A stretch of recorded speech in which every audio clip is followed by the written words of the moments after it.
The seed of peace. There was once a small village nestled between towering mountains, its streets quiet but its atmosphere heavy with long-held grudges. For generations, the villagers lived in constant conflict, arguing over land, resources, and old family feuds. It was a place where the children learned the language of conflict before they could even speak kindness. In this village, there lived a humble gardener named Alexander.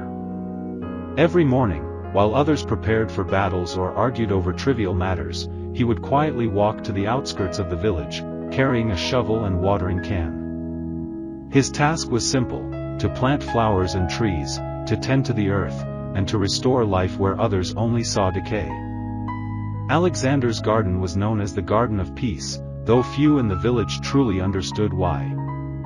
Every tree, every flower, was a symbol of the peace he believed in, a peace that wasn't simply the absence of war, but the presence of understanding, respect, and compassion.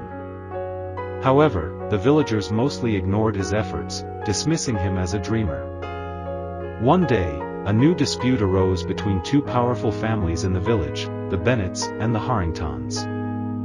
They argued over an ancient piece of land that both claimed as their own.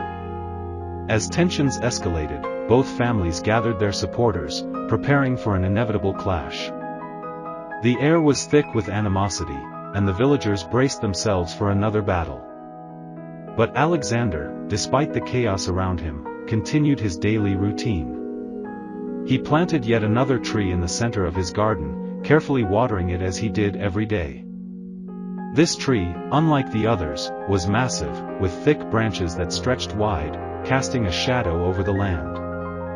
The villagers watched from their windows, curious but unwilling to intervene.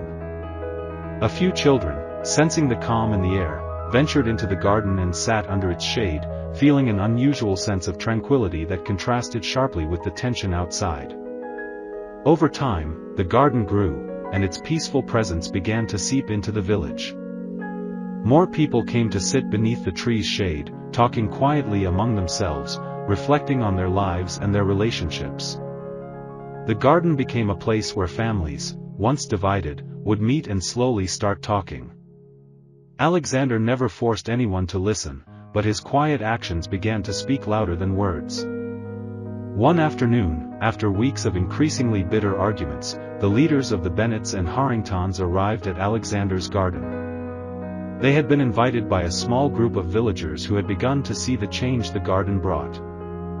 At first, neither family leader wanted to sit in the garden. They were too proud, too absorbed in their disputes. But slowly, after some time in the quiet of the garden, they began to talk, not as enemies but as human beings. "It's strange," said William Bennett, the elder of the Bennett family, after a long silence.